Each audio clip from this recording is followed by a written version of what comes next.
Alrighty, folks, coming at you with another 2 mock draft for my LA Chargers. See what they could do.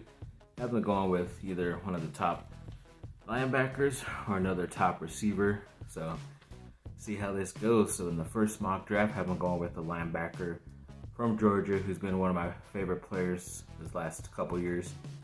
In Nakobe Dean, definitely one of the more talented linebackers out there. Yes, he does have problems with his, arm length and all this stuff, and maybe not the tallest linebacker, but for some reason he's always making plays, especially was the leader of that national championship winning team in Georgia. So not bad to add a type of talent like that, a leader like that, especially in the first round. So overall, I think this is a great pick for the Chargers, and they solidify their captain spot in the middle of that defense. Then round 3, I've been going with another defensive player, defensive lineman Phidarian Mathis from Alabama.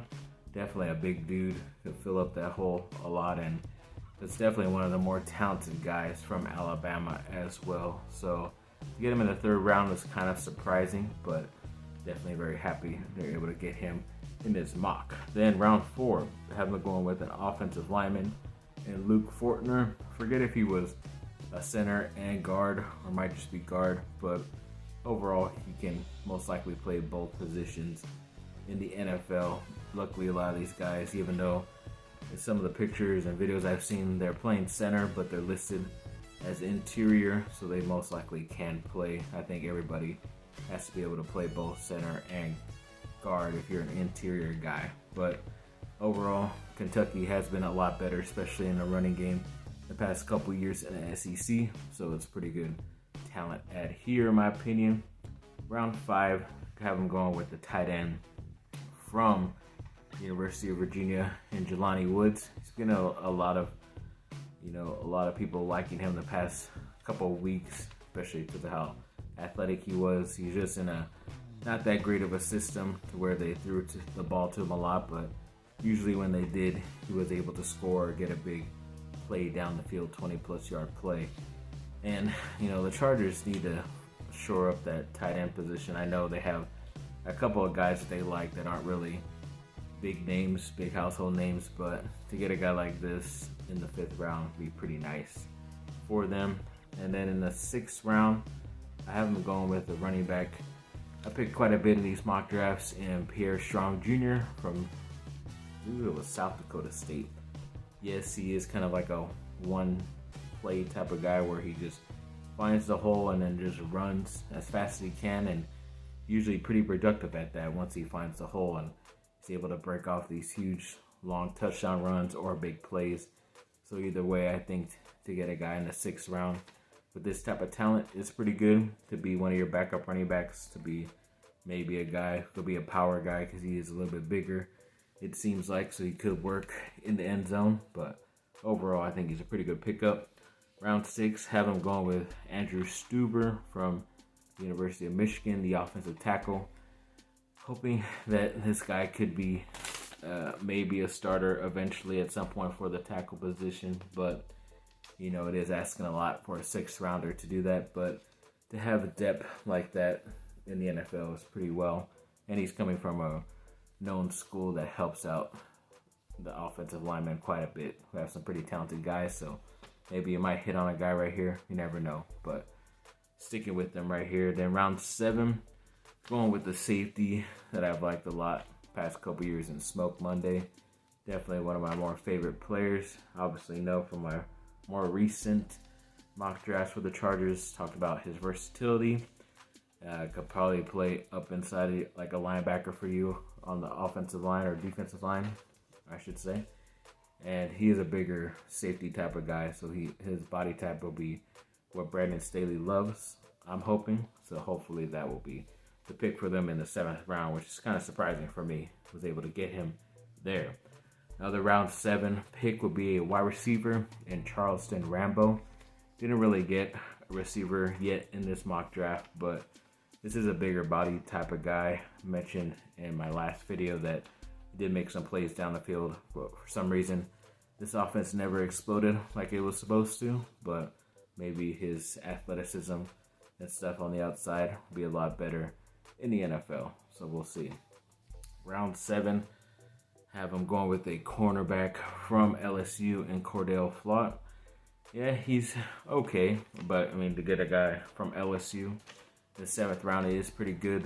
He is most likely going to be a special teams type of player, really far in the depth chart at cornerback for you in case of injuries. But yes, this is definitely more of a special teams type of guy, in my opinion. Then to end off, somehow I've been picking this guy like maybe 6th round, maybe 5th round sometimes, and he was still available in this draft, or for the very last pick in the 7th round. So Christopher Allen from Alabama, the defensive end. I think this guy could be just as good or not good as Phidarian Mathis, even though they played with each other on the defensive line, but they played different positions.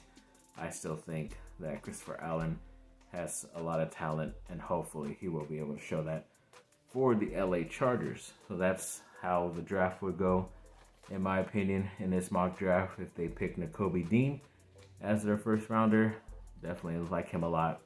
We'll see what happens. And on to the next mock draft. Round 1, obviously I've mentioned, have him going with a wide receiver. So we're going to Ohio State for this one and getting definitely another one of my favorite players in Chris Olave from Ohio State. To me, he's always reminded me of a little bit faster, maybe a little bit smaller version of Keenan Allen. I just think they're able to run routes pretty well. I know Olave is a bit more known for his speed, especially down the field. Allen has deceptive speed, so he's able to get open pretty much every single time. But as far as breakaway speed, Keenan Allen doesn't have that. But I see a lot of similarities between them, and hopefully if they were to get him to be the backup to Allen eventually for the first 2 years, learn a lot from him, especially the route running aspects of the NFL, and then be able to show out his whole entire roster. So hopefully that could be a thing for the Chargers in round 1.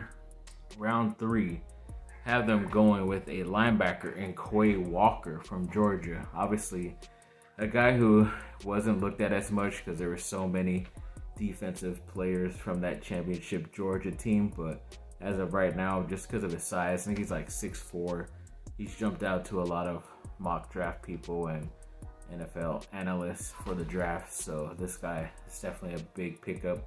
In the 3rd round, I thought he might get picked 2nd round, but he was there surprisingly, so I had to pick him up. Once again, another guy who I thought was going to get picked a round before, in Max Mitchell, the offensive tackle from Louisiana Lafayette. He is a pretty talented guy, as I mentioned, so I'm surprised he was still available. And overall, to get him in the 4th round, it's a really nice pickup. Hold on. It seems like anybody and everybody is outside right now, but hopefully you can still hear me. So round 5, have him going with the running back Pierre Strong Jr. as we got in that last mock draft. I still think this guy has a lot of talent. Hopefully he's still available here, but definitely a good guy to get as your 2nd option at running back for the Chargers. Round 6, tight end, have him going with Jake Ferguson. He has been getting selected higher, but for some reason he was still available, so I had to pick him up. He is one of the better, at least catching tight ends this year. Not great athleticism, especially down the field, but still catch the ball. Obviously, Wisconsin runs the ball a lot, so he should be able to block really good for you. So if you want him to use him that way as well, go ahead and do that. Round 6, have him going with safety Quentin Lake. Didn't really remember much from him. Obviously, I'm a USC fan. He's UCLA, but don't really remember him popping out as much. But because of his size and the position he is, obviously Brandon Staley is going to like this type of prototype a lot in a player. So definitely have them selecting him right here in the 6th round. Round 7, have them going with cornerback once again in Cordell Flott from LSU. Once again, I still believe he's going to be more of a special teams type of guy in the future. We'll see if he can, produce himself into a more of a starting caliber NFL player, but we'll have to wait and see for that one. Round 7, have him going with the defensive lineman from UCF and Khalil Davis. he is a pretty big dude, so had to go with size here for the defensive line this late in the draft. Don't really know how great of a player he is, but round 7, you're kind of just swinging for the fences here, so we'll hope his just prototype of height and speed and strength is good enough. Then round 7, once again going with the interior offensive lineman Dawson Deaton from Texas Tech. Did see he plays center, but once again, if he's listed as interior, he should be able to play the guard position as well. Pretty big guy, so probably be better at the guard position anyways. But have a backup to Lindsley isn't bad either, but overall I still see him playing guard for the Chargers. Then to end this mock draft, round 7, they go with the linebacker from Penn State in Ellis Brooks. Don't really remember much about him or him popping out during the season, but he is a talented player because he obviously went to Penn State, played that linebacker position, so you gotta have some talent to be able to do that at that college. So yes, we'll see how he does. Could just be a special teamers, could get cut his first or second year, but never know. Trying to swing for the fences, as I mentioned. So yes, thanks for watching, people. Like, subscribe, comment down below. Let me know what y'all think. Hopefully doing a couple more of these every other day or so, trying to spread them out, just because I usually do more of a talk about of what my teams are doing as of right now news-wise, and there isn't much news. It's been about a week or so since I'm trying to get a bunch of stuff together, and yeah, it's only like 3 or 4 things to talk about, so probably have a couple more of these coming out this week and going into next week, and then we'll finally get the final results of what the draft is. Not this Thursday, but the following Thursday and Friday and Saturday from Las Vegas. So yes, like I said, thanks for watching. Have a great rest of your day. Bye.